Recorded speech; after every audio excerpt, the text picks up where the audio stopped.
Bom, gente, hoje os trabalhos é com os baianos, é uma linha bem alegre de trabalho, em que encanta a gente só mesmo de poder estar apreciando a chegada dessas entidades.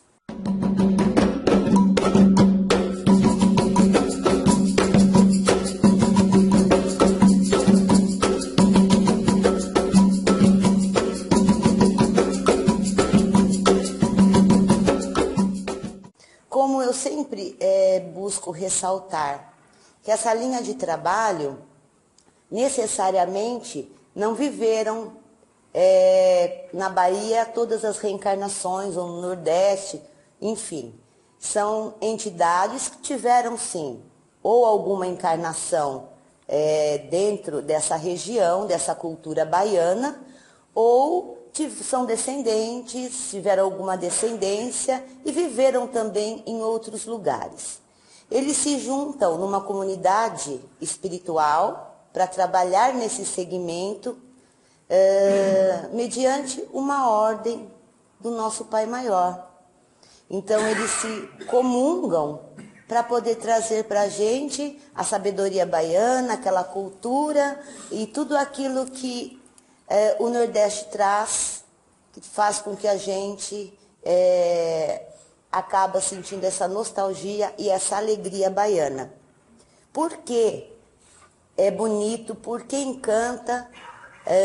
Simplesmente porque eles são baianos. Então eles têm esses trejeitos, eles trazem essa cultura de alegria, de dança, para que a gente simplesmente fique encantado? Não, é que enquanto nós estamos ali envolvidos com aquela nostalgia, nós acabamos que nos desligando dos nossos problemas por alguns instantes, não é assim? Acabamos que querendo observar, querendo ver e apreciar, e os nossos problemas conseguem entrar num estado de neutralização naquele instante.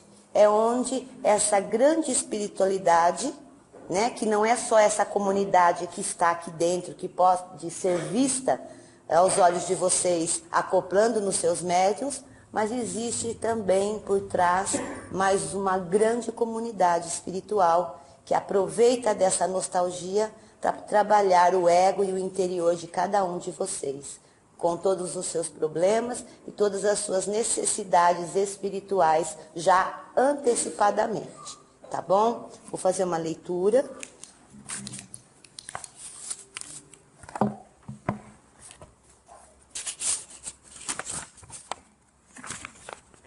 Homem velho vezes homem novo.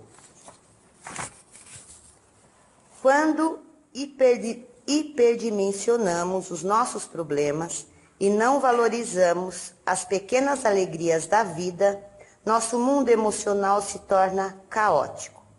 Quando destoamos da melodia do amor, orquestrada pela própria vida, repisamos experiências, sofremos inutilmente, repetidas vezes. Quando apenas desejamos, sem coragem de pagar o preço por aquilo que queremos, então nos tornamos meros sonhadores que nunca concretizam o que almejam. Deixar a consciência de sono, passando pelo nível da consciência emergente até atingir o patamar de consciência desperta, é processo lento e doloroso. Na consciência de sono, o homem apenas observa a vida passar. Na consciência emergente, é compelido pela própria consciência a se movimentar para dentro de si mesmo. Ao alcançar a consciência desperta, o homem passa a celebrar a vida, festeja os dias vividos, ama indistintamente e perdoa sem impor condições.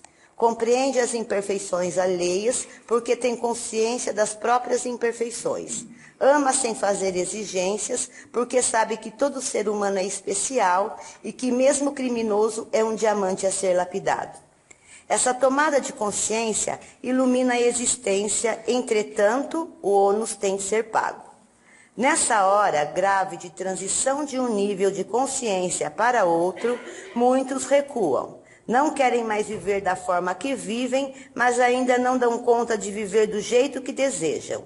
Não se comprazem mais com as trevas íntimas, mas ainda não conseguem fazer luz em seus próprios caminhos. Desejam deixar de lado a porta larga, mas sentem-se inseguros para adentrarem a porta estreita. Sentem-se cansados de si mesmo, mas sem forças de mudarem a própria vida. Olham para trás e se sentem pressionados pela enormidade dos erros cometidos e pela escassez de bem praticado. Sabem o quanto é difícil sair do automatismo e passar a dirigir com sabedoria a própria existência. Por isso muitos desistem. Então esse texto do Aguinaldo Paviani, ele vem falar da reforma íntima, da reforma interior. A dificuldade que é para começarmos a fazer essas novas escolhas na nossa vida. Muitas vezes as pessoas estão tão compenetradas em seus próprios erros, nos seus próprios desafios e escolhas, eu diria, um tanto que errôneas, que acabam encontrando resistência em si mesmo de sair da área de conforto. Não é fácil mudar, não é fácil, mas não é impossível. A reforma interior é um processo lento. Não vamos transformar a nossa vida e o nosso interior do dia para a noite, mas é preciso tomar essa decisão. Uma das características de quem quer fazer essa reforma é todos os dias, ou melhor, todas as noites antes de se deitar, fazer um exame de consciência de como foi o seu dia. Contando os seus créditos quando as coisas boas ele pôde fazer, as coisas positivas, ajuda alguém, a boa ação, enfim, em prol de si mesmo também. Refrear algumas atitudes, refrear alguns instintos, então, e também pesar aquelas oportunidades que foram perdidas, que poderiam ter sido aproveitadas no decorrer do dia. Então, esse também é um mecanismo para começarmos a fazer a nossa reforma interior. Mas o principal e importante é conhecer-se a si mesmo. Esse é o processo principal e é o obstáculo maior a ser ultrapassado para a reforma interior. Nós nos negamos diante de quem realmente somos, porque almejamos ser alguém muitas vezes diferente, melhor, ou em algumas questões da nossa vida ter outros comportamentos e outras atitudes.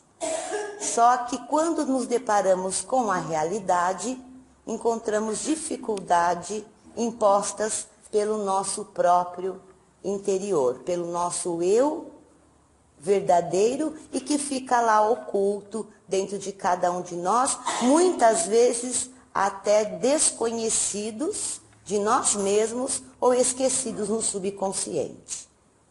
Tem pessoas que preferem viverem cultivando, eu diria, o sofrimento, os erros, as escolhas mal feitas, por conta de que sair da área de conforto, movimentar a vida, sair da região de sonhos, demanda força, desafio e é muito difícil, eu diria até muitas dores. Porque no decorrer de nossa vida e de outras que já se passaram, outras vidas que já se passaram, nós somos o resultado de tudo isso.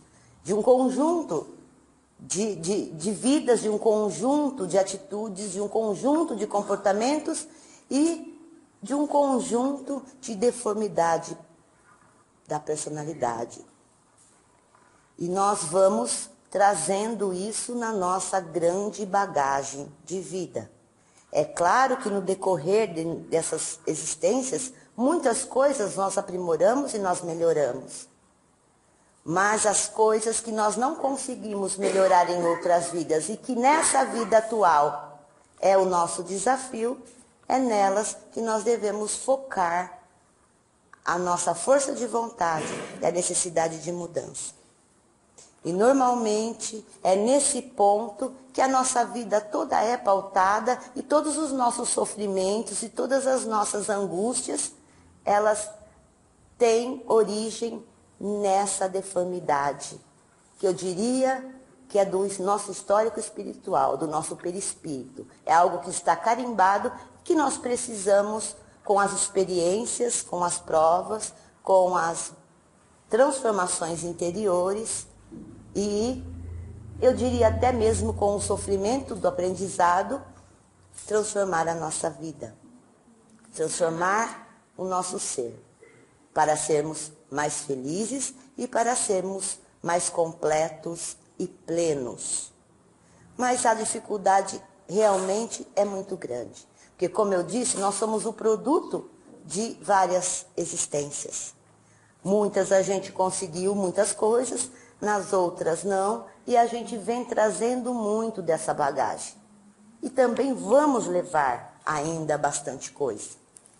Por isso o importante é focarmos na nossa encarnação atual e fazer o nosso máximo diante dos nossos problemas na reforma interior, na atual encarnação. Porque cada encarnação que nós vamos vivenciando vai ficando mais difícil, porque vamos só acumulando. E o máximo que nós pudermos resolver com relação à nossa mudança interior, que determina toda a nossa existência. Quando chegarmos a essa conclusão de que estamos realmente buscando a nossa reforma íntima e chegarmos ao ápice dela, que não é tão fácil, nós mudamos toda uma história de múltiplas encarnações. Muitos de nós, de alguma forma, já iniciamos essa reforma interior, mas nós não chegamos no ponto ao qual vai demandar muito mais esforço, muito mais desprendimento de muita coisa. Quando eu falo desprendimento de muita coisa, é porque quando nós temos a visão de que é difícil mudar, porque a história de vida já foi toda complicada, já foram tantos erros, já foram tantas situações, tantas pessoas envolvidas, que a sensação é de que não dá mais tempo, a sensação é de que tudo já está comprometido. Como que eu posso mudar minha vida se a minha vida hoje envolveu a vida de outras pessoas, de situações, enfim, de karmas adquiridos, de erros? Como que eu faço para mudar tudo isso? Tão caótico. Se você for olhar pelos olhos da matéria, realmente você não vai, você vai desistir. Porque você não vai ter noção por onde começar. E quando eu digo que demanda despreendimento, eu diria até um grau de frieza. Mas uma frieza salutar, uma frieza positiva. Porque quando nós mudamos, nós acabamos que mudando todo o contexto ao nosso redor. A vida das pessoas também a gente acaba tendo que atingir de alguma forma, seja positivamente ou em alguns aspectos, friamente olhando negativamente. Mas se eu resolver que eu vou fazer essa reforma, então eu tenho que o primeiro passo, me perdoar. Eu tenho que me eximir de qualquer culpa nesse momento e me perdoar, me auto-perdoar, para que eu consiga ter forças o suficiente para dizer o não e o sim, independente da circunstância.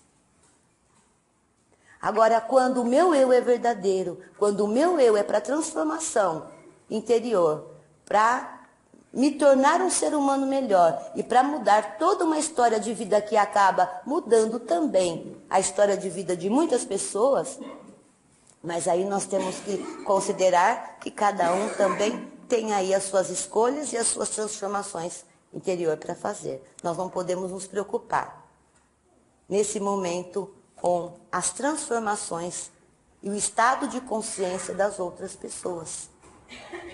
Então, o momento de maior dificuldade em que as pessoas acabam desistindo de transformar a sua vida é quando ela olha as consequências que essa sucessão de erros e de más escolhas trouxeram para si. Então não podemos olhar com os olhos da matéria, temos que olhar com os olhos do Espírito e começar agora, não é amanhã. Jesus já dizia que deve o homem ser de palavra, de sim, sim e não, não. E quando nós assumimos esse comportamento diante da reforma interior, nos aproximando mais do Cristo e tentando seguir sempre o caminho da evolução, a fazer novas escolhas, nós temos o preço a ser pago. O preço das escolhas mal feitas, mas que agora podem ser pagos a partir do momento que eu me perdoar de todos eles. Eu consigo ir revendo